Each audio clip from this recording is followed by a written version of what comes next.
should use some Hero Fest Absolute Halloween Inferno. Real quick though, before we get any further in the should you summon, let me say this. You guys absolutely killed the support on the EXE video that I made a few days ago. If you guys haven't seen it yet, you guys can go watch it. I recorded about 16 minutes of footage and I put it all together into like a 1 minute just to see how you guys would enjoy it, see if you guys would actually like the stuff that I put into it. It had overwhelming support. It has 4K views right now and around 850 likes at this current moment. So hey man, you guys have spoken. The next EXE will probably be coming within the next few weeks. I don't know exactly when I'm going to be doing it. It could be in the next few weeks, it could be in a month, could be in 2 months. I'm not for sure when it will come out. It just depends on when a unit that interests me or a team interests me enough to make an EXE on them. And whenever it happens, I'll make a lot longer one because a lot of you guys are like, oh, people, why is it only a minute? And trust me, I understand. The next one will probably be around 2 to 3 minutes. Look out for that whenever it comes out. And also another thing that we did while I was not really here is that we hit 20,000 subscribers, ladies and gentlemen. On the top 5 supports video, I didn't say anything on it because the top 5 supports video was actually recorded like 6 days ago. But we hit 20,000 subscribers. I cannot thank you guys enough for that. Of course, we're gonna have a whole 20,000 subscribers celebration video, but I thank you guys for that so much. But of course, we're not done yet. We're still gonna keep growing, still gonna keep pushing and see how big that we can actually get. Technically, we're 20% there to having that first silver play button. So, hey man, if you're brand new to the channel and you haven't subscribed yet, subscribe. That's the next big milestone, is 100K. And without further ado, let's get back to the should you summon. It brings the boy Fireroy, and he got massively buffed on global. I'm talking about huge, really big energy coming from Roy. So on global, he has 3600% fire damage physical on his skill now. He increases his own arc gauge by 20, and he negates damage when an enemy hits him while he's using his skill. His normal art is a 12,500% fire damage physical, increases his own arc gauge by 50, and reduces enemies' fire resist by 30% for 15 seconds. And his true art is 50,000% fire damage physical, increase fire units damage by 120% for 20 seconds, and you ignore enemies defense by 100% for 20 seconds. If you want to know what got buffed, true art, modifier got buffed. Normal art, modifier, and duration. Skill, the amount of art gauge he got, and his modifier. As for his passives, actually stay the same between his JP counterpart and his global counterpart. He increases damage to non-boss enemies under 30% HP by 300%. He increases damage to enemies in break by 50%. And if skill negates damage, you increase own damage by 50% for 9 seconds. You remember how he's invincible in his skill animation? You take no damage in it. Guess what? If a boss hits you and you see that 0 pop up, he's now increasing his arch damage by 50%. And if you want to know what his true weapon does, his dual pistol, this thing's going to increase your skill damage and increase your skill CT recovery by 50% for both. And when equipped by Fireroy, you're going to be increasing your own stats by 20%, and you increase your own skill damage again by 50%. So Fireroy seems very interesting and a very cool unit. So much so that I will actually be telling you a sample team comp that you can use with him in just a second. I want to talk about the other units on the banner first before I talk about that. Dark Mars X really isn't that great anymore. He still can deal some decent damage to the enemies, and he still can melt most bosses in the game. But nowadays, there's a lot better units that you could use to do that exact same thing. And you don't have to worry about Dark Mars X as negative. Dark Zeorg is the same thing. He's probably worse than Dark Mars X. He's a tank that can't tank. He puts up a barrier and he dies. Dark Zeorg needs a serious buff or rework, or they just need to release another version of him. Complete opposite end of the spectrum. Emira, fantastic unit. Still one of the best supporting sub-attackers in the entire game. Literally makes Holy Trinity able to do Holy Trinity things. And if you're building any mono earth team, you're going to have Emira on it. However, that's probably where the positives end for Emira. If you're going to be using her on any of the teams, she's practically useless, and you're better off using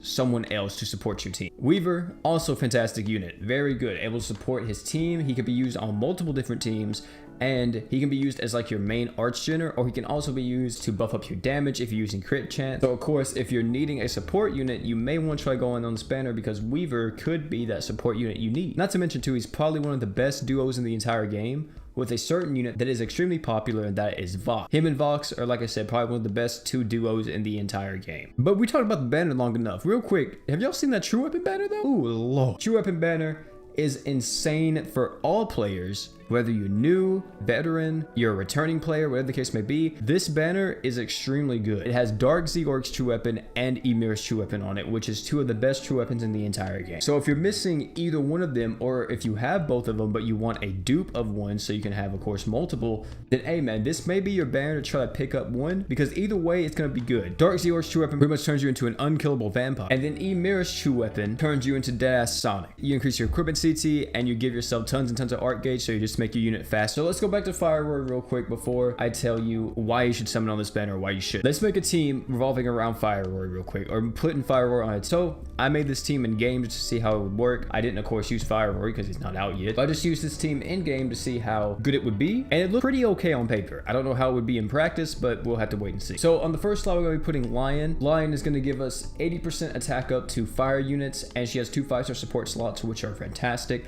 able to give us art gauge, damage, whatever we may want. On the second slot, we're going to be putting our main star of the show on it, and that is going to be our boy Berwick. He's going to be increasing everybody's damage, as well as he's going to be our main damage dealer. He's going to be having that crit chance, and he's going to be our main like arch generator. He's going to be pretty much our main everything. On the third slot, we're going to be actually putting a free unit, and that is the boy Radak. Radak's going to be increasing everybody's damage while also lowering the enemy's fire resist. And the last slot is of course going to be for our boy Fire Roy. So real quick, let's break this team down. We have Lion here for 80% attack up on every single fire unit. Berwick's here to give us 100% damage up, plus his true weapon's going to give us a 50% fire resist down. Radak's going to be giving us a 30% damage up, and I think a 30% fire resist down as well. Roy's going to be giving us a damage up, and then also giving us that fire resist down if you want to use it. So, you know, tons of damage, tons of resistance.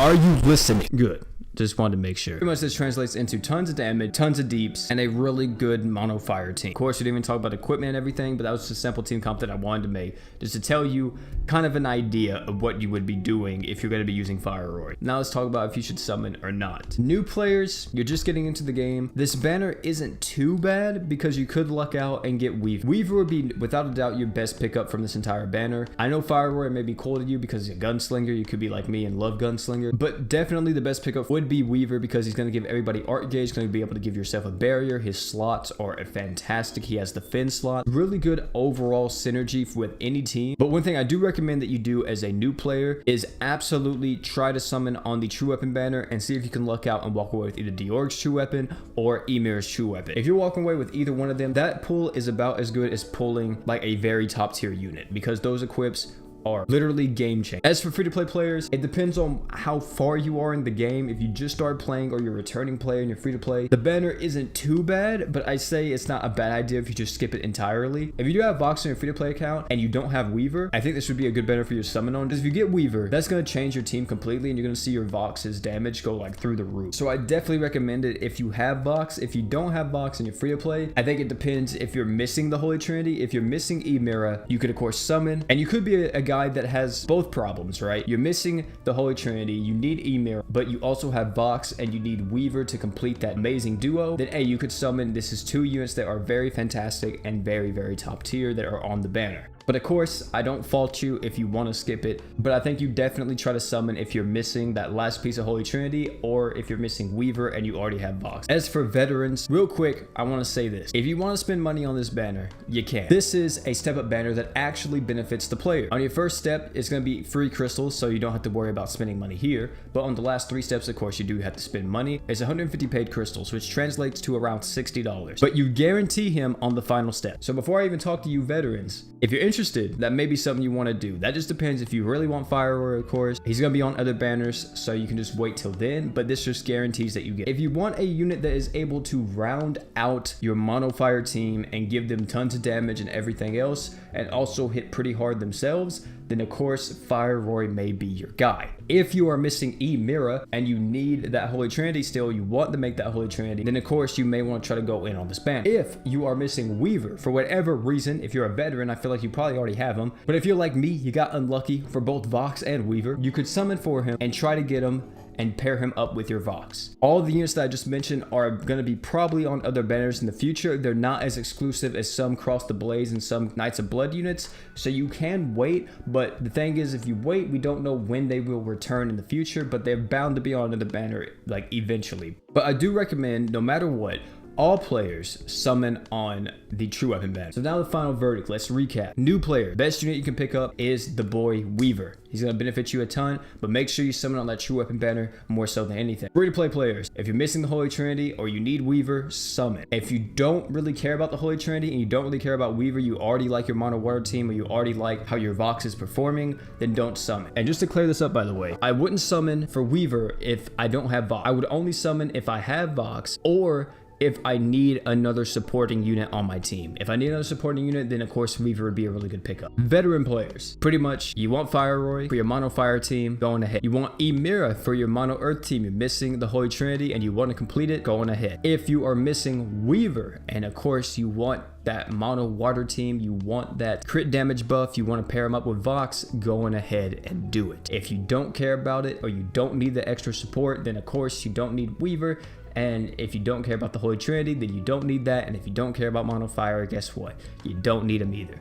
So for most people, I think this banner is a skip, but I think it definitely depends on you and how you want to play the game. Because 3 units on this banner are fantastic on 3 different mono teams, but really only one of them, maybe 2 of them can be used like everywhere, and that's gonna be like Fire Roy and Weaver. So I can't give you a definitive skip or not. You'll have to deduct this banner for yourself to depend if you should skip or you should summon. As for me, I'm still debating if I want to, just because that step up banner got released and it's like, oh, I can guarantee them. So it's like, do I want to get them now or do I just want to wait later and just try to get them then? I don't know. I guess it just depends how I feel, see if I want that in my life or not. Of course, the thing is though, is that I do want to mention is that Fire Roy isn't necessarily required in any parts of the game. He's pretty much a luxury unit. He's able to buff up damage a ton and just make your life a lot easier against some bosses, but he's definitely not required at all. So I think for majority of people, it's probably going to be a skip banner, and then for a very few, it's going to be a summon banner. As for me, I haven't decided which one I'm going to be doing yet. But of course, I think if you don't know really what to do, I think your safest option is to skip, but at least summon on the True Equip banner to see if you get anything good. But guys, it's going to be it for the video, man. Thank you all for coming out. It's been your boy OP. Don't forget to like, comment, subscribe for more. And last but not least, man,